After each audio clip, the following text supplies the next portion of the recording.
한 시대를 살아왔던 사도 바울, 그는 복음 확장을 위해서 3번에 걸쳐 세계 전도 여행을 떠납니다. 그 가운데서 그에게 기록될 만한 세계 전도 여행이 있었으니 그것이 바로 2번째 세계 전도 여행이 되겠습니다. 이 2번째 세계 전도 여행을 통해서는 역사 속에서 굉장히 중요한 하나의 마치 터닝 포인트 같은 분기점을 찍게 되는데, 그것이 바로 마게도냐에 대한 비전의 사건이었습니다. 사도 바울이 2번째 세계 전도 여행을 떠날 때였습니다. 그의 걸음은 아시아를 향하고 싶었습니다. 그때에 그 밤에 사도 바울은 환상 중에 마게도냐의 음성을 듣게 됩니다. 주님의 음성을 듣게 되는 거죠.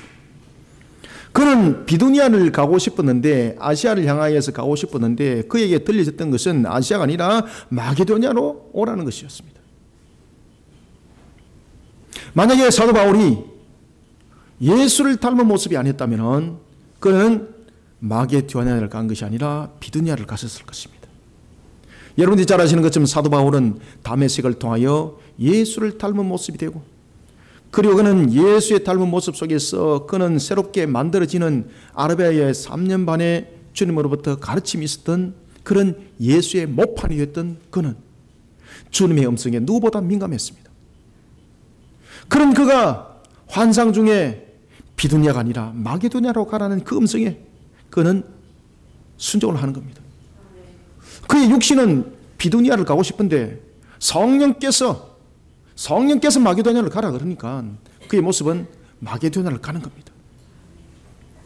여러분, 우리가 예수를 닮았다는 것은 겉으로만, 인상으로만 좋게 보이는 것이 아니라, 예수를 닮았다는 것은 하나님의 명을 붙잡고 나갈 때에 언제나 순복하고 그 명에 항상 복종하는 자세를 가지고 있는 것을 우리는 예수를 닮았다라고 말을 하는 것입니다. 왜 그런가 하면은 오늘 본문 속에서도 등장하고 있는 한 사건, 바로 빌립보 교회에서 일어났던 한 사건을 다룰 때에 사도 바울은 서신서를 통해서 이런 이야기를 합니다. 예수를 닮아라, 예수를 닮아라, 예수를 닮아라. 사도 바울은 성령께서 그를 인도하는 음성을 듣고 그가 마게도냐를 갔을 때에 놀라운 일을 경험하게 됩니다. 야, 이렇게 해서 성령께서 나로 하여금 마게도냐를 가라고 말씀하셨구나 라는 것을 그는 체험을 하게 되는 건데, 그 중에서 제일 먼저 한 사건이 그에게 다가왔는데, 그것은 바로 한 여인을 만나는 사건이었습니다. 한 여인이 있었습니다. 그 여인은 자색 옷감 장사를 하는 사람이었습니다. 그리고 그 이름은 바로 루디아였습니다. 루디아는 하나님을 섬기는 일에 있어서 아주 경건한 자였습니다. 루디아에게 복음을 전하게 되고 그가 예수 그리스도를 구세주로 영접하게 되고, 이런 속에 또한 한 사건이 있었으니 그와 함께 동역을 이뤘던 실라와 함께 복음을 전하다가 그가 빌립보 감옥에 갇히는 사건이 일어났습니다. 얼마나 많이 두들기 맞았고 사지가 찢어지는 그런 포박을 당하여서 결박이 되었습니다. 그날 밤이었습니다. 마치 지진이 일어난 것 같이 감옥이 요동을 칩니다. 이런 속에 옥의 문이 열려버렸습니다. 간수장이 정신을 차려보니까 옥의 문은 열려 있습니다. 야, 이거 큰일 났구나. 이 죄수들은 전부 다 탈옥을 했구나. 이 죄수가 탈옥을 했으니 나는 차라리 자결하는 것이 낫겠다. 그는 칼을 들고 자신의 자결을 하려고 할 때에 사도 바울이 말합니다. 아니다, 멈춰라. 우리는 도망가지 아니하고 여기에 그대로 있느니라. 그러면서 그에게 복음을 전하는 겁니다. 그때 이 간수장이 사도 바울에게 이렇게 말합니다. 나도 어떻게 하면 당신과 같이 구원을 받을 수가 있습니까? 그때에 그 유명한 사도행전 16장 31절의 말씀이 증거되어집니다. 주 예수 그리스도를 믿으라. 그러면 너와 내 집이 구원을 받으리라. 아멘. 여러분, 이 간수장은 왜 자기를 하려고 했는가 하면은, 감옥에 갇혀 있는 자가 탈옥을 할 때는 그 당시에 이 간수장은 그 죄수에 대한 책임을, 목숨을 함께 담보를 하고 있는 겁니다.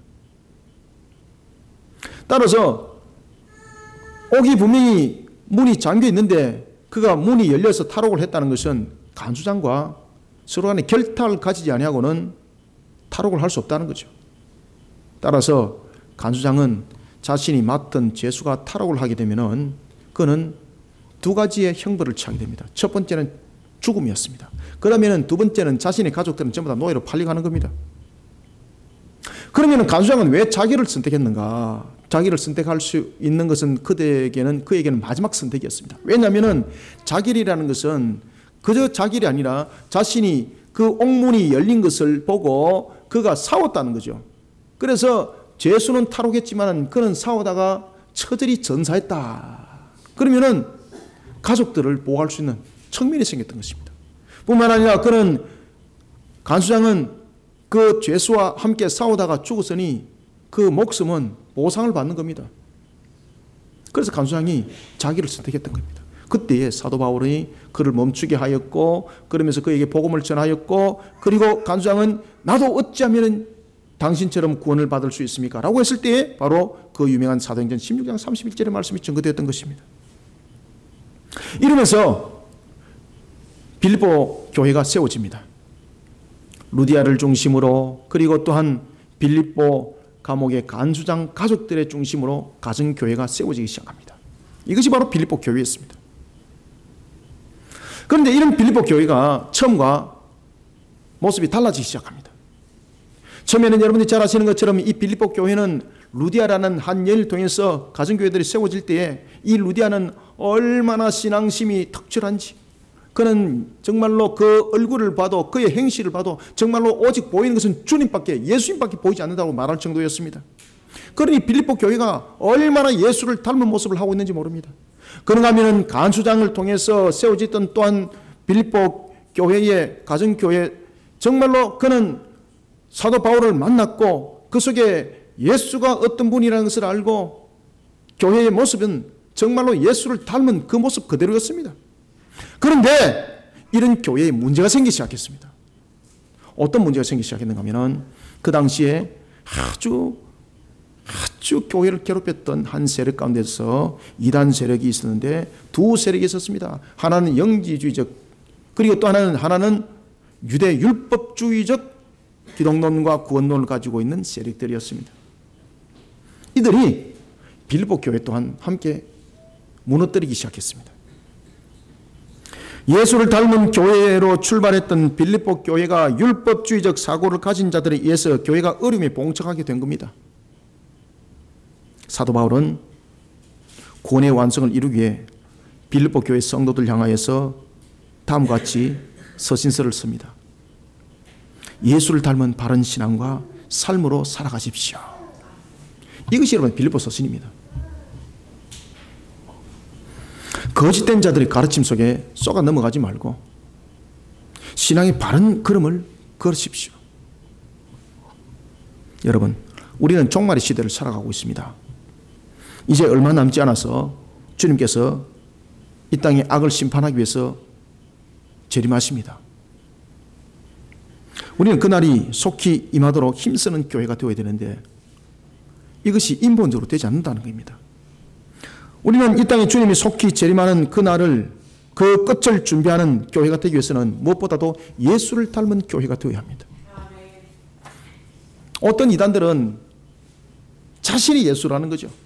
그런 말도 안 되는 그런 예수 아니라 하나님이신 그분이 다시 이 땅에 재림하실 그날, 우리는 그날을 속히 임하도록 하기 위해서는 우리가 주님을 닮은 모습, 십자가를 지었던 그 주님의 모습, 그 주님의 모습을 우리는 닮은 모습으로 우리는 교회가 세워져야 되고 그리고 또한 종말을 준비해야 되고 또한 성도들은 그리해야 되는 것입니다. 그러면 우리는 이와 같이 종말을 준비하는 예수를 닮은 교회로서 그리고 또한 종말을 준비하는 예수를 닮은 성도로서의 우리의 모습들을, 교회의 모습들을 어떻게 만들어가면서 그러한 종말 때를 준비해 나가야 되는가. 우리가 먼저 첫 번째 5절을 한번 읽어봅시다. 시작. 너희 안에 이 마음을 품으라. 곧 그리스도 예수의 마음이니. 아멘. 6절부터 여러분들 7절을 보면은 5절에는 마음을 품으라는 것입니다. 그 다음에 7절에는 보면은 그분이 누군가라는 것을 설명하고 있습니다. 그분은 하나님이라는 겁니다. 하나님. 그리고 또한 7절에 보면은 그분은 자신을 비워서 종의 모습으로 십자가에 우리의 죄를 대속하신 분이라고 말씀을 주고 있습니다. 따라서 우리는 먼저 첫 번째로 여러분이 잘 아셔야 될 것, 예수님은 십자가의 공생애의 길을 걸어가기 전에 예수님이 제일 먼저 일으켰던 것이 여러분 무엇인가 아십니까? 마귀와의 싸움이었습니다. 왜 예수님께서는 여러분 마귀와의 먼저 싸움을 선포를 했는가라는 것을 아셔야 됩니다. 그것은 뭔가 하면은 바로 우리에게 죄가 들어오게 된 것은 바로 하나님의 말씀에 대한 불순종, 마귀의 그릇된 그런 말씀의 미혹으로 넘어졌던 것이었거든요. 이 부분들을 회복을 시키고 공생을 시작을 하는 겁니다. 따라서 우리는 먼저 첫 번째 5절부터 7절 통해서 우리는 복음을 위해서 제일 먼저 예수를 닮은 교회가 되기 위해서는 어떻게 시작해야 되는가 하면요, 선한 싸움을 싸울 줄 알아야 됩니다. 만약에 저와 여러분들이 선한 싸움을 싸우지 못한다면요, 영적으로 이미 우리는 오픈된 상태입니다. 영적으로 오픈이 되었다는 것은 마귀가 언제든지 들어와서 또를 털 수 있는 그런 터전이 됐다는 이야기입니다. 따라서 우리에게는 너무나도 필요한 것은 복음을 위해서 항상 우리는 선한 싸움을 싸울 준비가 되어 있어야 되고, 그리고 오늘도 지금도 선한 싸움을 싸워야 합니다. 그런데 우리는 선한 싸움을 싸울 때에 이 선한 싸움이라는 것이 무엇인가를 깨달아야 됩니다. 이 선한 싸움이라는 것은 바로 말씀을 이루는 겁니다. 말씀을 이루는 것. 그래서 예수님께서는 마귀를 물리칠 때에 신명기 8장의 말씀과 신명기 6장의 말씀으로서 마귀를 물리치고 공생애를 시작했던 겁니다. 따라서 우리는 예수를 닮은 교회로서 사역을 이룰 때에 제일 먼저 첫 번째 복음을 위해 선한 싸움을 싸우는 십자가의 길을 걸어야 됩니다. 십자가. 그리고 또한 이 십자가 길은 어떤 길인가? 낮은 자리입니다. 따라서 복음을 위해서 우리는 선한 싸움을 싸우는 십자가의 길을 걸으면 낮은 자리에서 섬김과 나눔을 다하는 예수의 마음을 품은 예수를 닮은 교회로서 성도로서 그 사역들을 감당해 나가야 합니다. 여러분, 지상에 세워진 교회는 모든 교회가 한 교회도 예외 없이 모든 교회가 그 나름대로 문제점들을 다 가지고 있습니다. 이 지상교회 세계 속에서는 어떤 교회도 완전한 교회가 없습니다. 그래서 아우구스티누스는 이런 이야기를 했지 않습니까? 교회 속에서는 무엇이 있다? 알곡과 쭉정이가 있는데 이 알곡과 쭉정이가 언제 갈라지더라?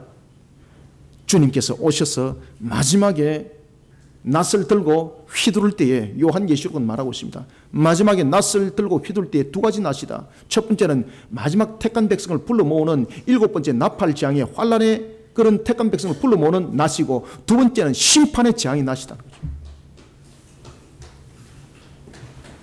이와 같이 지상에 세워진 교회들은 모든 교회가 그 나름대로의 문제점들을 가지고 있습니다.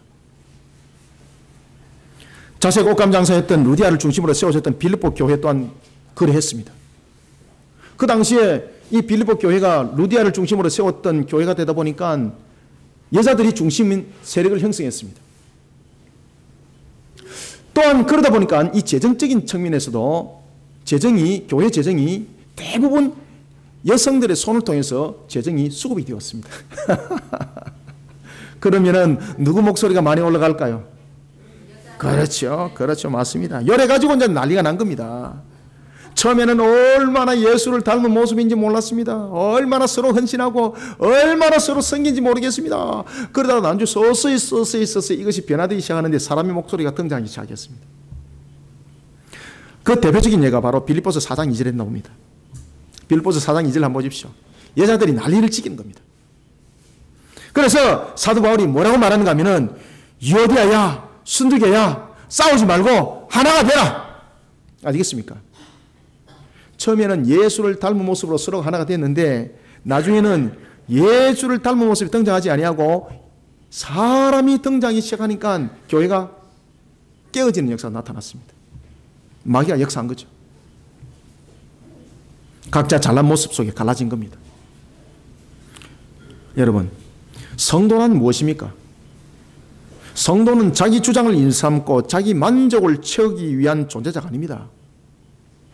웨스트민스터 신앙고백서 소요리 문답의 제1문에서 우리에게 무엇을 말씀 주고 있습니까? 하나님께서 사람을 만드는 목적이 무엇이라고 말하고 있습니까? 하나님을 영화롭게, 그리고 그분이 마냥 즐거워하도록 우리는 그 일들을 해야 된다는 거죠. 누군가가 뭔가를 만들면 목적 있게 만듭니다. 기계도 만들 때 기계를 목적을 가지고 기계를 만듭니다. 하나님께서 사람을 창조할 때도 창조의 목적이 있었습니다. 성도란 무엇인가?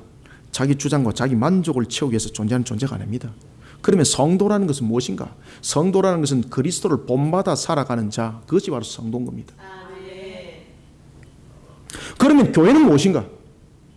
에클레시아 교회는 무엇인가? 교회는 누가 세웠습니까? 루디아가 세웠나요? 사도 바울이 세웠나요? 여러분들이 세웠습니까? 우리 그리심교회 제가 개척했습니다. 제가 세웠습니까? 누가 세웠습니까? 주님이 세웠습니다. 주님이. 그래서 교회란 바로 교회의 존재의 그 시작이 무엇으로부터 일어났는가를 아셔야 되는 겁니다. 바로 주님의 피값으로 십자가로부터 시작된 것이 에클레시아 교회입니다. 마태복음 16장 18절에 보면 예수님께서는 자신을 3번이나 부인할 줄 알고, 그리고 자신에게 아주 아첨하듯이 말을 하고 있는 그 베드로를 향해서 주님께서 뭐라고 말씀하시는가 하면은, 너가 장차 내 피값으로 세운 교회에 대해서 너가 열쇠가 될 것이다. 그런데 주님께서는 어떤 마귀도 이러한 교회의 세력을 이기지 못할 것이라고 말씀을 주고 있습니다. 주님께서 이미 베드로를 알고 말입니다. 그때 베드로는 정말로 주님을 닮은 모습이 아니었습니다. 그렇지만은 베드로가 이와 같은 사명을 감당할 때는 이제 주님께서 부활하시고 예수를 닮은 모습이 되었을 때를 말하고 있는 것입니다. 예수님의 이 말씀대로 여러분이 잘 아시는 것처럼 사도 베드로는 자신이 주님을 뒤따랐던 가장 핵심적인 세력이었고, 그는 심지어 게세마네 동산에서 주님을 잡으려고 오는 그런 성전지기의 그 군사를 칼로 귀를 베었습니다. 말고의 귀를 베었습니다. 그런 예수님께서 붙잡히자 제일 먼저 도망갔습니다. 도망갔습니다. 아시겠습니까? 예수님은 이미 그것을 다 알고 계셨습니다. 심지어 그는 공에서 예수님을 3번이나 크게 부인하면서 심지어 저주까지 합니다. 예수님이 이미 그것을 다 알고 계셨습니다. 그런 그가 부활의 주님 속에 그는 완전히 예수를 닮은 모습이 되었고, 그는 심지어 주님의 십자가는 나의 부끄러움이니 나를 오히려 거꾸로 십자가의 못을 박았소서 라고 자신의 마지막을 유언을 남길 정도로 예수를 닮은 자였습니다. 주님께서는 그것을 아셨던 거죠. 처음에 예수님을 배반했던 그 모습이 아니라 예수를 닮은 모습으로 살아가는 그에게 주님께서 베드로에게 너는 교회의 열쇠가 될 것이라 말씀하였고, 그랬던 그런 교회는 어떤 악한 마귀의 세력도 이기지 못할 것이라고 베드로에게 말씀을 줬습니다. 이런 주님께서 마태복음 12장 25절에서 어떤 말씀을 또 하시는가 하면 이런 말씀 하십니다. 분쟁하는 나라마다 황폐해지고 분쟁하는 동네마다 집마다 서지 못하리라. 아멘.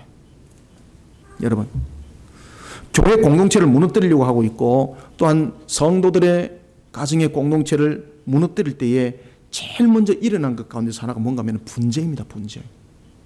이혼 사회의 첫걸음이 분쟁입니다. 그래서 이혼을 조정할 때에 분쟁위원회를 형성합니다. 그죠? 이 분쟁이라는 것은 아무것도 아닌 것 같은데 이 분쟁이 결국은 전체를 무너뜨리는 역할을 하는 겁니다.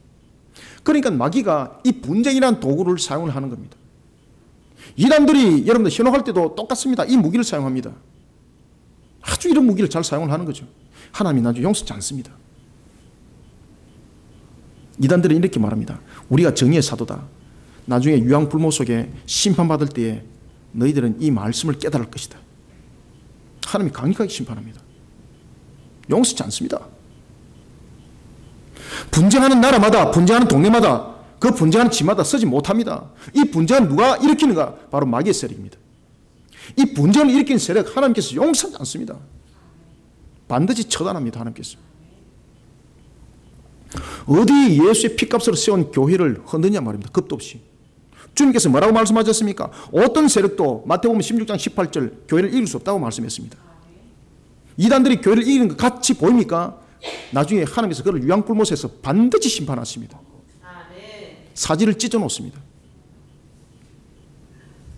그때 저와 여러분들은 그것을 보고 있을 것입니다. 사지가 얼만큼 찢어지는가 센치도 한번 재봅시다. 한번. 사도 바울은 이와 같이 분쟁 가운데 놓여있는 빌립보 교회를 향해서 어떤 이야기를 하고 있는가 하면 예수의 마음을 품으라고 먼저 이야기를 하고 있습니다. 왜 그렇습니까? 이 분쟁의 소요의 부분들이 누구로부터 일어났는가를 먼저 핵심의 점을 바로 찾으라는 이야기입니다. 그래서 예수의 마음을 품으라는 것은 악한 것들로부터 다스림을 받지 아니하는 상태를 말하고 있는 겁니다. 예수의 마음을 품으라. 예수의 마음을 품으라. 십자가의 피값으로 세워진 성도를 그리고 교회를 마귀가 일으키는 분쟁으로부터 지키는 선한 싸움을 우리는 어떻게 싸워야 되는가? 제일 먼저 예수 그리스도의 마음을 품어야 됩니다. 이 예수 그리스도의 마음을 품다는 것은 무엇인가? 우리 자신들이 십자가의 신앙으로 세워져야 되는 것을 말하고 있습니다. 그러면 우리가 5절부터 7절을 한번 읽어보고 그러면 예수의 마음을 품다는 것이 무엇이고 십자가의 신앙은 무엇인가? 우리가 5절부터 7절을 읽으면서 다시 한번 더 보도록 하겠습니다. 함께 읽습니다. 시작. 너희 안에 이 마음을 품으라. 곧 그리스도 예수의 마음이니 그는 근본 하나님의 본체시나 하나님과 동등됨을 취할 것으로 여기지 아니하시고 오히려 자기를 비워 종의 형체를 가지사 사람들과 같이 되셨고 아멘. 여러분, 예수의 마음을 품는 자는 제일 먼저 자신을 비워서 종의 형체를 가진다 했습니다. 여러분들, 예수님은 어떤 분이십니까? 예수님은 천하 만국의 왕이십니다.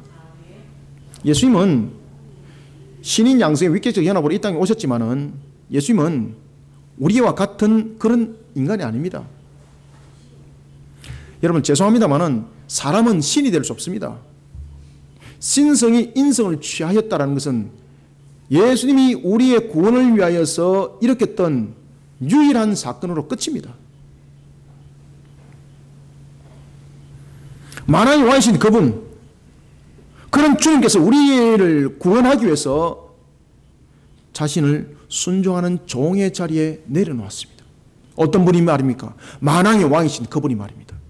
만왕의 왕이신 그분이 우리를 구원하기 위해서 제일 먼저 자신을 낮은 순종하는 종의 자리에 내려앉혔습니다.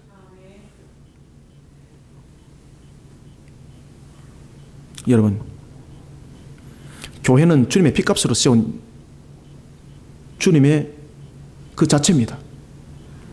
따라서 교회는 살아서 움직여야 하는 주님의 생명체입니다. 이런 교회를 마귀는 그림과도 같이 움직이지 못하는 고정체로 만들려고 발부둥을 치고 있습니다. 그것도 모자라 분쟁하게 만들고 서로 질투하게 만들고 있습니다.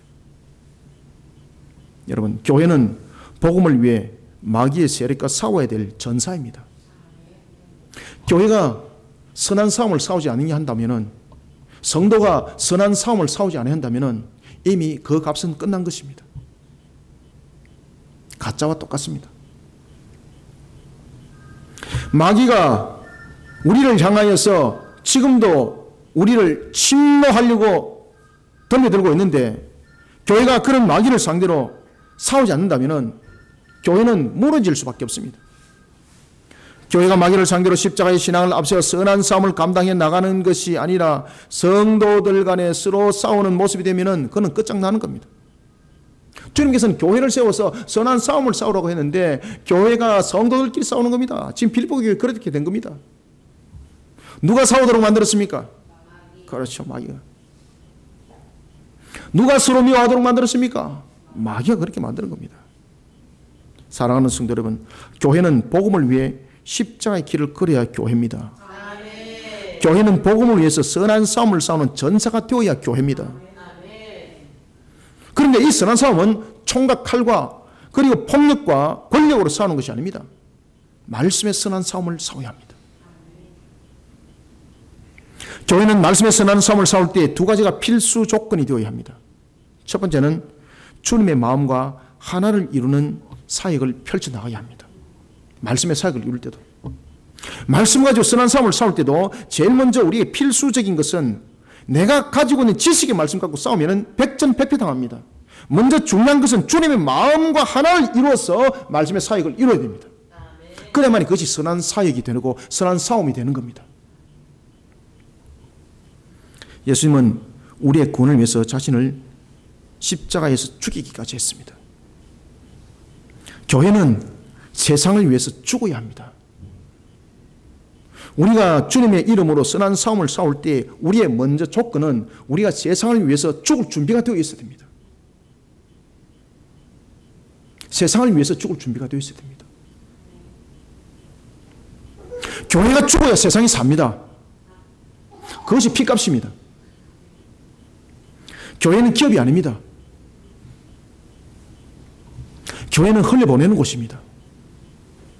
에덴 동산에 비선과 기온과 히데엘과 유브라데 강이 왜 내 강을 형성했습니까? 흘려보내는 겁니다. 교회는 바로 그 역할입니다. 갇혀 있으면 죽는 겁니다. 썩은 것은 열매맺지 못합니다. 형식의 교회가 죽어야 합니다. 예수가 살아나야 합니다. 말씀을 흘려보내야 합니다. 뿐만 아니라 섬김과 나눔을 통해 주님의 마음을 세상 가운데 흘려보내야 합니다. 이것이 교회입니다. 화려하고 그 껍데기 치장하고 이것이 교회가 아닙니다. 그 껍데기 화려한 교회 가운데서 세상에 영향력 있는 교회 봤습니까? 저는 그 껍데기 화려해서 세상에 영향력 있는 것이 아니라 세상에 악영향 끼치는 거 많이 봤습니다. 지나가는 사람마다 욕하더라고요. 세상 사람도 욕합니다.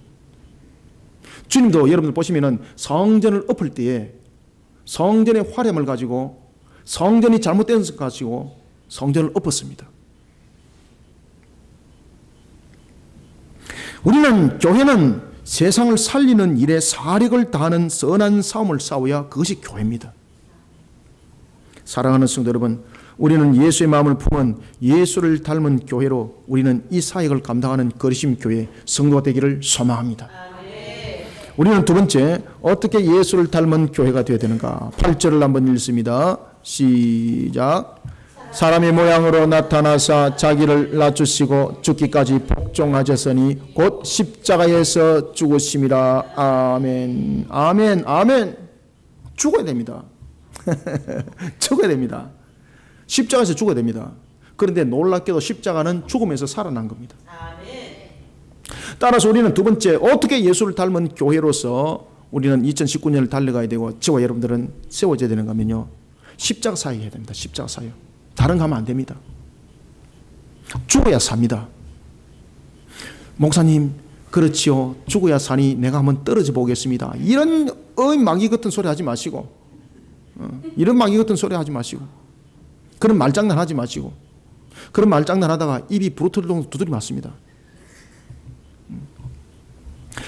십자가의 사역을 통해서 주님이 죽어나도록 해야 됩니다. 하나님이 나를 죽어나도록 해야 됩니다.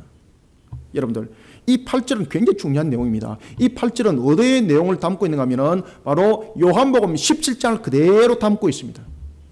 기억나십니까? 요한복음 17장이 무엇을 말하고 있는지. 요한복음 17장에서 주님께서 세 번의 기도를 하고 있습니다. 그때에 제일 먼저 첫 번째 기도가 무엇이었습니까? 십자가 그 고통 나도 피하고 싶습니다. 그죠? 아버지여, 이 고통을 나에게 물리칠 수 있다면 좀 물리쳐 주십시오 라고 말할 정도로 지옥의 고통은 강력했습니다. 왜? 예수님이 그 값을 치러야 되기 때문에. 그때에 예수님의 입은 다시 열립니다. 아버지여, 나의 육신은 이와 같이 지옥의 고통을 물리쳐 버리고 싶지만 이 내 뜻을 이루지 말게 하시고 아버지의 뜻이 이루어져서 나로 하여금 십자가에서 죽게 하옵소서. 아멘. 바로 두 번째는 십자가 사역을 통해서 하나님이 죽어나도록 해야 됩니다. 십자가 사역을 통해서 하나님의 죽어나심을 나타내는 예수를 닮은 교회가 되어야 합니다. 저를 따라합니다. 십자가의 사역을 통해 하나님이 죽어나심을 나타내는 예수를 닮은 교회가 되어야 합니다. 아멘. 이것이 저와 여러분들의 모습입니다. 여러분, 예수님은 우리의 구원을 위해 하나님이신 그분이 사람의 모양으로 자신을 나타내셨습니다. 그리고 십자가에서 죽기까지 순종하는 복종으로 그 값을 살아가셨습니다. 바보가 아니었습니다. 멍청이가 아니었습니다. 이미 다 알고 계셨지만 그 값을 살아가셨습니다. 무엇 때문에 말입니까? 우리의 구원을 위해서. 심지어 십자가는 신명기 21장 23절에 의하면 사형 가운데서도 가장 저주스러운 사형의 형틀이 바로 십자가 형틀입니다. 예수님께 와서 그것이 십자가 형틀이 되었는데 제일 먼저 출발한 것은 고대 시대 때는 이것이 말뚝형이었습니다. 왜 말뚝형으로서 형을 내리는가 하면 자신의 신을 모욕하지 못하도록 땅으로부터 분리시켜버리는 겁니다. 그래서 신으로 하여금 유착하지 못하도록 떨쳐놓고 죽여버리는 겁니다. 심지어 피 한 방울도 땅에 떨어지지 못하도록. 그래서 가장 저주스러운 죽음이 십자가 형들, 말뚝형이었습니다. 말려 죽이는 겁니다. 그래서 어떤 사람은 심지어 일주일 동안 고통 속에 매달려 있다가, 그리고 어떤 사람은 열흘도 더 있다가 새가 눈을 파먹고 짐승이 와서 다리 뜯어먹고, 다리는 뜯어먹었는데 자신은 살아있어. 얼마나 고통스러운지. 차라리 죽는 것이 낫는데 죽지는 못하고 묶여져 있으니까 짐승들이 와서 막 뜯어먹는 겁니다. 산 상태에서. 저주의 십자가. 그런데 예수님은 그것을 알고 그 저주의 십자가를 스스로 지셨습니다. 하나님이신 그분이 말입니다. 하나님이신 그분. 요한복음 19장 30절 예수님께서는 왜 그렇게 하셨는지, 왜 그렇게 하셔야만 했는지 요한복음 19장 30절에서 우리에게 가르쳐주고 있습니다. 다 이뤘다. 다 이뤘다. 다 이루기 위해서 그렇게 한 겁니다. 다 이루기 위해서. 예수님은 모든 영광을 버리고 겸손한 자리에 내려오셨습니다. 그리고 고통과 죽음을 순종을 통해 응답하셨습니다. 인간이 받은 저주를 자신이 친히 받으시고 영원히 멸망당할 수밖에 없는 인간을 구원하기 위해서 그렇게 하셨다는 겁니다. 8절을 다시 한번 읽읍시다. 시작. 사람의 모양으로 나타나사 자기를 낮추시고 죽기까지 복종하셨으니 곧 십자가에서 죽으심이라. 아멘. 교회가 세상 가운데서 높아지려는 그 순간 교회는 세상에서 이미 병들어 가는 겁니다. 교회는 주님께서 세상에서 높이 세워지라고 교회를 세운 것 아닙니다. 교회가 세상 가운데서 높아지려고 하는 그 순간 교회는 제 기능 이미 잃어버린 겁니다. 제 맛을 이미 잃어버린 겁니다. 빛이 아닙니다. 소금이 아닙니다. 마태복음 5장 13절의 말씀처럼 교회는 십자가의 맛을 내어야 합니다. 교회가 십자가의 맛을 잃어버리게 되면은 십자가의 맛을 잃어버리고 대규모를 이야기를 하고 화려한 것으로 이야기를 한다면은 교회는 세상을 절대 변화시킬 수 없습니다. 왜냐하면 주님이 주관하지 않기 때문입니다. 주님이 주관하지 않으면 그 맛은 이미 잃어버린 겁니다. 십자가 사역을 해야 됩니다. 십자가 사역. 십자가 사역을 해야만이 주님이 주관하십니다.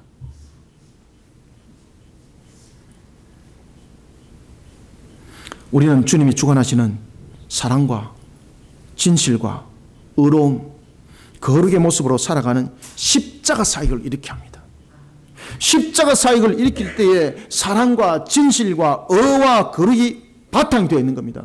십자가 사역은 무엇이라고요? 우리의 거룩, 의, 사랑, 진실, 이것이 십자가 사역입니다. 이 십자가 사역을 이룰 때, 살아있는 십자가 사역을 이룰 때에 주님께서 교회를 주관해 주십니다. 우리를 주관하십니다. 교회는 주님께서 자기를 낮추며 죽기까지 성부 하나님께 복종했던 것처럼 겸손한 모습으로 세상 가운데 다가서야 합니다. 그리고 마가복음 10장 45절의 말씀처럼 섬김을 받는 자리가 아니라 섬기는 자리가 되어야 합니다. 그래서 목회자들은 섬김을 받으려 하지 말고 첫 번째 근본이 목회자들은 섬기는 것이 우선이 되어야 합니다. 제가 목회자들 가운데서 배워온 사람들 제가 원망하지 않습니다. 배워올 수 있습니다. 그거 가지고 말하는 것도 아닙니다. 섬김을 받으려고 몸부림치지 마십시오. 거기서 이미 교회는 끝났고 이미 그 목회는 끝난 겁니다. 섬기는 자가 되십시오. 교회는 섬겨야 합니다. 그리고 또한 선도에 세웠다면 섬기는 자의 헌신된 자리에 먼저 나서는 자가 되어야 합니다. 이것이 바로 십자가 교회, 십자가 신앙, 십자가 목회입니다. 교회가 십자가 사역을 이루지 못하고 세상의 방식을 따르는 모습이 된다면 그것은 이미 교회로서 그 생명력을 잃어버린 겁니다. 십자가는 나를 쳐서 하나님께 복종시키는 겁니다. 빌립보 교회 분쟁이 왜 생겼습니까? 십자가 사역을 이루지 못했기 때문입니다. 사람의 사역이 되어버렸기 때문입니다. 교회는 일을 하고도 분쟁을 일으키게 되면 주님으로부터 책망받습니다. 마귀는 그것을 원하고 있습니다. 그런데 십자가 사역은 이런 분쟁조차도 전부 다 잠식시켜 버린다는 것입니다.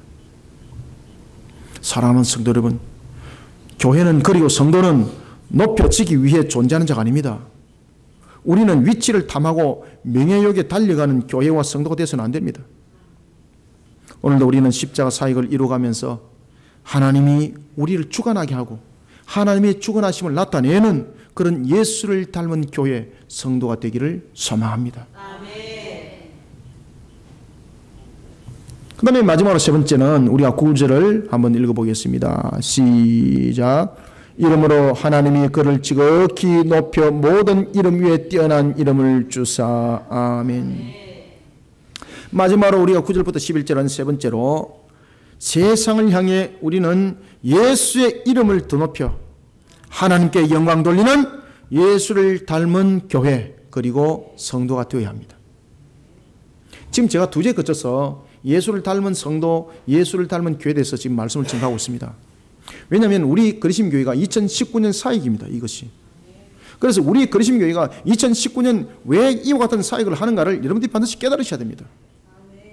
교회의 일들은 일할 일꾼들이 많다고 일 잘하는 것 아닙니다. 교회는 수가 작아도 그 수가 예수를 닮으면 되는 겁니다. 그 수가 작더라도 예수를 닮으면요 역사는 일어나는 겁니다. 그래서 제가 어떤 교회 헌신예배 가서 이런 말씀을 드렸습니다. 과거에는 제가 개척하기 전에는 이 정도 수의 교회는 참 작습니다. 교인들이 왜 그래 작습니까? 이렇게 말했는데 지금 보니까 대골이다 대골. 지금 당신들 교회와 같은 이 정도 숫자가 있으면은 천지를 기억을 일으킬 수 있는 충분한 숫자, 차고는 넘친다. 충분하다. 이 정도면. 이 정도면 지구 다 바꿀 수 있다. 사도 바울 한 사람이 여러분들 보십시오. 온 천하를 바꿨지 않습니까? 알렉산더는 보십시오. 젊은 한 사람이 온 세계를 그저 뒤엎어버렸습니다. 그 정도 숫자면 지구를 뒤엎어도 10번은 뒤엎는다. 제가 그랬습니다. 여러분들, 우리는 세상을 향해서 예수의 이름을 더 높이는 그런 사역들을 이루어가야 합니다. 예수의 이름을 더 높이고 하나님께 영광을 돌리는 예수를 닮은 교회가 되어야 합니다. 그래야만이 그 속에 역사는 일어나는 겁니다. 우리의 죄를 대속하기 위해 죄 없으신 예수님께서 처절하게 고통을 당하면서 십자가에서 자신의 살과 피를 쏟아냈습니다. 성부 하나님은 이것을 기억한 겁니다. 그리고 또한 성부께서는 세상의 모든 존재들로 하여금 예수의 이름 아래 무릎을 꿇게 하시고 복종하게 하셨습니다. 하늘에 있는 모든 영적 존재뿐만 아니라 심지어 낙원과 음부에 있는 모든 영적 존재, 사탄에 이르기까지 모든 존재들로 하여금 예수의 무릎 아래 꿇도록 했습니다. 우리가 9절부터 11절을 다시 한번 읽읍시다. 시작. 이름으로 하나님이 그를 지극히 높여 모든 이름 위에 뛰어난 이름을 주사 하늘에 있는 자들과 땅에 있는 자들과 땅 아래에 있는 자들로 모든 무릎을 예수의 이름에 꿇게 하시고 모든 입으로 예수 그리스도를 주라 시인하여 하나님 아버지께 영광을 돌리게 하셨느니라. 아멘. 여러분, 성부 하나님께서는 예수님에게 모든 이름 위에 뛰어난 이름인 주라는 칭호를 주셨습니다. 그러면은 예수님은 십자가에서 죽으셨기 때문에 그런 주라는 칭호를 받았습니까? 예수님은 여러분들 이미 요한계시록 19장 16절에도 보면 예수님은 이미 만왕의 왕이십니다. 그분은 이미 만주의 주십니다. 예수님이 높아지면 그러면 자신이 낮은 자세에 취했기 때문에 보상적인 측면에서 높아졌는가라는 것입니다. 여러분, 그런데 중요한 것은 예수님의 분명히 높아지심의 비결은 분명히 낮아지심에 있었습니다. 이것은 부인할 수 없는 사실입니다. 그러나 예수님의 높아짐은 그리고 또한 예수님께서 낮아지심은 우리에게 무엇을 말하는 것을 잘 아셔야 됩니다. 예수님은 높아지기 위해서 스스로 낮아진 것이 아닙니다. 예수님은 이미 그 자신이 높이 계시는 만왕의 왕이십니다. 만주의 주십니다. 그런 분이 낮아졌다는 것은 우리의 구원을 위해서 자신의 높고 높이 있는 이 만왕의 왕으로서 만주의 주로서는 희생의 값, 다시 말하면 우리에 대한 대속의 값이 되지 않기 때문에 스스로 자원하여서 스스로 낮은 자리에 임하는 겁니다. 자원하여서 그리고 또한 순종하여서 자기의 높아짐을 위해서가 아니라 이미 자신은 낮아지기 위해서 이미 그분은 만왕의 왕이시고 그 어떤 높이도 없는 가장 높은 자리에 계시는 그분입니다. 그런데 그분이 무슨 높은 자리에 오른단 말입니까? 원래 그 자신인데 우리의 구원을 위해서 그분이 자신을 스스로 낮은 자리에 임하게 하셨습니다. 왜? 우리의 대속을 이루되니까 자원하셨습니다. 그리고 죽기까지 순종했습니다. 성부 하나님은 이 이름을 세상 가운데 기억하도록 선포했다는 것입니다. 다시 말하면 예수님께서 십자에서 낮은 자세로서 낮은 종의 모습으로서 죽은 것으로 끝나는 것이 아니라 그분은 본래의 모습으로 그 모든 것들이 회복되었으니 예수의 이름 아래 모든 만물들은 무릎 꿇고 복종할 것이라고 말씀하신 것입니다. 이것을 가리켜서 성규라고 말하는 겁니다.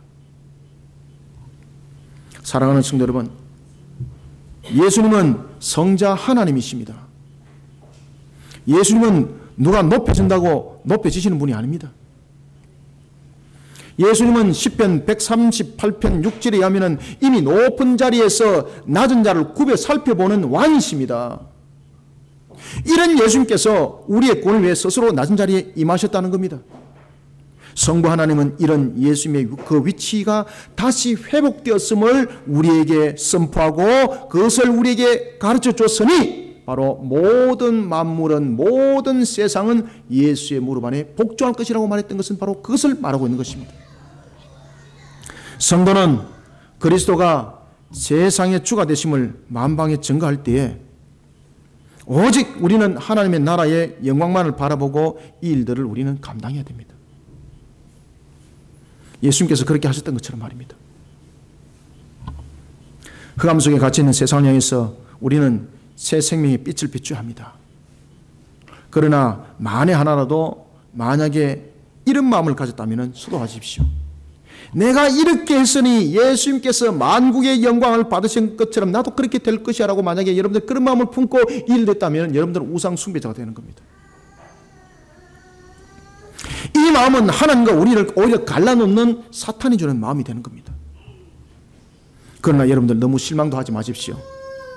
왜냐하면 그리스도의 낮아지심과 높아짐의 그 원리는 오늘 우리에게도 동일하게 적용이 되고 있습니다. 그리스도처럼 낮아지심에 겸손한 자세로서 교회의 일치를 이루는 우리 교회가 될 때에, 성도가 될 때에 하나님은요 우리를 높여주십니다. 그것을 말하여서 은혜라고 말하는 겁니다. 세상을 향해서 오늘도 우리는 예수의 이름을 더 높이고 하나님께 영광을 돌리는 그런 예수를 닮은 교회로서, 예수를 닮은 성도로서의 그 길들을 걸어가기를 기뻐하고 그 속에 순종과 복종을 이뤄가는 우리 모두가 되기를 소망합니다. 말씀을 맺겠습니다. 제가 읽은 책 가운데서 찰스 앤 셀돈이 지었던 예수라면 어떻게 할 것인가 라는 책이 있습니다. 여러분들도 많이 읽어보셨죠? 이 책의 내용은 19세기 말에 대한 그러한 것들을 비화적인 측면에서 다루고 있는 내용입니다. 19세기는 산업혁명이 한참 일어났던 때였습니다. 여러분, 우리가 산업혁명이 일어났을 때 영국에도 마찬가지입니다만 산업혁명이 일어났을 때에 경제적으로서 굉장히 부흥하였습니다. 그렇지만 노동자들이 실직자가 제일 많았던 것이 바로 산업혁명이 일어났을 때였습니다. 필리핀 부익부가 확실하게 구별이 돼버린 거죠. 돈 있는 자본주의들은 그 속에서 더 많은 이익을 창출했고 오히려 노동만 가지고 살아가던 그들에게는 일자리를 뺏겨버리니 그들이 품삯은 더 살 수밖에 없었고 이런 속에 그들의 눈은 공산이 보였던 것입니다. 그래서 공산주의가 활개를 쳤던 겁니다. 이 예수라면은 어떻게 할 것인가라는 것은 이 내용들을 다루고 있는 것입니다. 19세기에 미국 속에 산업혁명이 일어났습니다. 그에도 영국에도 마찬가지고 그때에 이 한 노동자가 있었는데 이 사람은 산업혁명으로 인하여서 실직을 당하였던 피해자였습니다. 그 당시에 인쇄술이 얼마나 발달이 되었는지 수동 인쇄술로 가지고 있는 그 임금으로서는 견적이 되지 않았습니다. 기계가 돌려지니까 사람의 수동으로서 인쇄물을 만들던 그에 비해서 가격은 엄청나게 떨어졌던 겁니다. 그러니까 누가 거기다가 수동으로 인쇄하는 사람에게 일을 맡기겠습니까? 인쇄물도 수동으로 인쇄한 것보다도 기계로 인쇄한 것이 더 깨끗하고 잘 나왔는데 누가 비싸고 인쇄물도 잘 나오지 않는 그에게 일거리를 맡기겠습니까? 자동스럽게 일거리가 끊어질 수밖에 없었습니다. 그는 실직자가 되었습니다. 어떻게 할지 몰랐습니다. 그래서 그가 찾은 것이 바로 교회였습니다. 그 안에 책의 내용이 그렇습니다. 그 교회 담임 목사 이름이 맥스웰이었습니다. 그때 맥스웰 목사는 이렇게 말합니다. 내가 당신을 도와줄 것은 아무것도 없습니다. 죄송합니다. 아무것도 없습니다. 맞죠? 어떻게만 도와주겠습니까? 도와줄 것은 없습니다. 그리고 난 뒤에 그 주의 주일이었습니다. 이 실직당한 노동자가 교회 예배 가운데 온 것입니다. 그 인쇄 노동자였던 그가 교회에 들어와서 했던 이야기가 어떤 내용인가 하면 교회는 다른 사람의 불행에 관심이 없다. 이런 기독교인들이 이런 이기적인 모습이 있으니 라고 말하면서 그는 붕괴하기 시작합니다. 그러다가 그가 심장마비로 거기서 죽어버립니다. 교회가 충격에 사로잡힙니다. 아주 큰 충격이. 맥스웰 목사도 마찬가지였습니다. 그 충격적인 사건이 일어나고 난 뒤에 맥스웰 목사는 교인들에게 한 가지 제안을 하게 됩니다. 그것은 뭔가 하면 여러분 우리가 1년 동안 예수라면 어떻게 살아야 될 것인지를 우리는 한번 살아봅시다. 그러면서 예수라면 어떻게 살아갈 것인지를 교인들에게 제안을 하게 되고 여기에 일부 교인들이 동참을 하게 됩니다. 그 가운데는 신문사 사장이 있었습니다. 예수라면 어떻게 할 것인가? 자신의 신문을 본 겁니다. 자신의 신문을 딱 보니까 예수의 눈으로 볼 때는 자신의 눈으로 볼 때는 그런 것이 안 보이는데 예수의 눈으로 딱 보니까 자신의 신문이 타락했다는 것을 보게 됐습니다. 야, 이거 신문도 아니구나. 보니까 선정적인 내용이 가득한 겁니다. 포르노 같은 것이 가득한 겁니다. 광고를 봤습니다. 이 보니까 전부 다 술 광고, 담배 광고예요, 이거. 예수라면 어떻게 할 것인가? 그거 다 빼드는 거예요. 이것 빼고 저것 빼고 이러니까 광고에 실릴 것이 아무것도 없는 겁니다. 예수라면 어떻게 할 것인가? 이 광고 빼고 나면 누가 광고를 주겠지? 아무도 광고를 주지 않았습니다. 그렇게 해서 신문이 발행이 되기 시작했습니다. 얼마 가지 않아서 신문사가 파산하여서 문을 닫게 되었습니다. 그런가 하면 어떤 사람은 자신이 다니던 회사에 비리가 가득했습니다. 자신이 거기서 그냥 일반적으로 녹을 먹을 때는 그것이 눈에 보이지 않았는데 예수의 마음을 품고 자신의 일들을 돌아보니까 야, 이게 비리투성인 겁니다. 그래서 이 비리를 고발을 해버렸습니다. 그러면 세상에서 정말로 존귀하게 야, 너 같은 사람이 어디 있느냐? 너는 정말로 우리 회사에서 최고야. 이렇게 할 줄 알았는데 대부분에 잘려버렸습니다. 실직자가 되어버린 거예요. 실직자가. 이들은 예수라면 어떻게 할 것인가 라는 그 삶을 몇 년을 산 것도 아니고 단 몇 달 사이에 그들은 무너지기 시작했습니다. 예수라면 어떻게 할 것인가, 이 세상에서 살 수 없구나, 무너지기 시작했습니다. 그러면서 그들은 무릎을 꿇기 시작했습니다. 해결 방법이 없으니까 성령님 도와주십시오, 주님 도와주십시오. 정말로 무너질 대로 다 무너져 버렸습니다. 예수라면 어떻게 할 것인가, 그 값대로 살아봤더만은 세상 속에 자신이 취할 것은 아무것도 없었습니다. 무너질 대로 무너져 버렸습니다. 완전 거러지가 되어버렸습니다. 무너져 버렸습니다. 만약에 여기서 그 사람이 포기를 했다든지 여기서 만약에 끝났다면 공수래 공수고 주님은 살아계시지 않습니다. 사건은 여기서부터 일어납니다. 역사는 여기서부터 일어납니다. 주님께서 만들어주기 시작합니다. 사랑하는 성도 여러분, 우리는 예수를 닮은 베드로를 기억하셔야 됩니다. 예수를 닮지 않는 베드로는 자신이 오른쪽 왼쪽에 앉을 것만 보고 있었습니다. 틈이 나면. 그러면서 싸우는 거죠, 서로. 우리는 예수를 닮은 베드로를 닮아야 합니다. 우리는 예수를 닮았던 요한을 닮아야 합니다. 예수를 닮지 않는 요한은 베드로와 마찬가지였습니다. 자신의 어머니까지 내세워가지고, 그죠? 자신의 아버지가 여러분들 잘 아시는 것처럼 세베대의 아들이지 않습니까? 요한은 야고보가 형제였거든요. 그러니까 둘이서 우리 아들은 한쪽은 오른쪽에 세워주고 한쪽은 왼쪽에 세워주고 이러면서 말입니다. 자신들의 높이 설 자리만 바라봤던 예수를 닮지 못한 모습 속에서 그들은 그러한 세상을 누릴 것만 봤습니다. 그렇지만 세상에 누릴 것이 아니라 예수를 닮은 모습이 되어버리고 난 뒤에는 어떤 모습이 되었습니까? 자신의 전 인생을 불살라버립니다. 뿐만 아닙니다. 우리는 예수를 닮지 못한 바울을 닮는 것이 아니라 예수를 닮은 바울을 닮아야 합니다. 우리는 또한 예수를 닮은 스데반이 되어야 합니다. 교회와 성도의 모습이 바로 이러해야 되는 것입니다. 사랑하는 성도 여러분, 예수라면 어떻게 할 것인가, 이것이 오늘 저와 여러분들의 하나님께서 신앙의 양심을 찌르는 물음이 되어야 합니다. 그리고 또한 우리가 예수라면 어떻게 할 것인가, 예수를 닮은 교회로서 2019년 사역들이 만들어져 나가야 합니다. 여러분들의 헌신을 구하고 있습니다.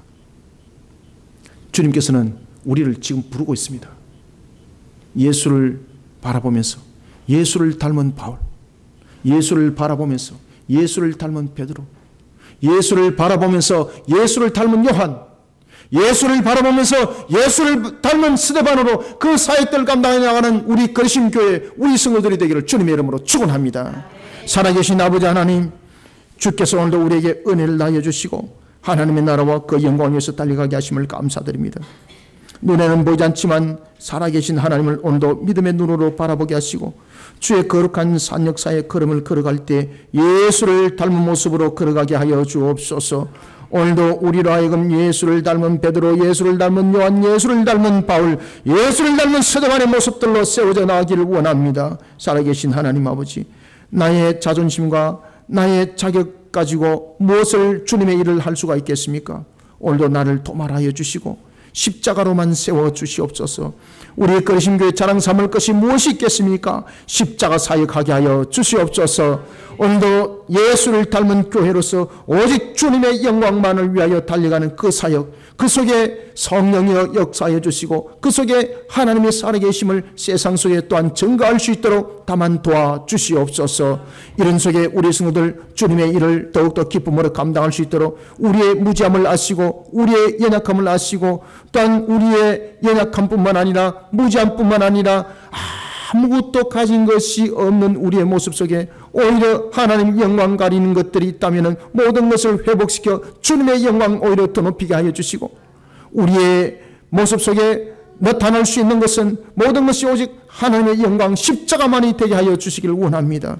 하나님, 오늘도 이와 같이 주신 말씀이 우리 모든 성도들에게 꼴이 되게 하시고 신앙의 양심이 되게 하여 주옵소서. 오늘도 우리의 양심을 찌르게 하여 주시고 우리가 예수를 닮은 모습으로 우리의 영을 바르게 세워나가는 생명의 꼴이 되게 하여 주옵소서. 다만 하나 오늘도 주신 말씀이 하늘의 문을 열어주는 말씀이 되게 하여 주시고 주님의 종이 전가하였지만 성령의 오늘도 말씀이 되어 하셔서 우리 모든 성도인의 심령들을 하나하나 움직여 주옵소서. 하늘의 문을 열어주시고 주신 말씀이 복된 소낙비가 되길 소망합니다. 역사여 주옵소서. 오늘도 주신 말씀 속에 오직 주의 능력만을 나타내기를 소망하며 예수님의 이름으로 기도드립니다. 아멘.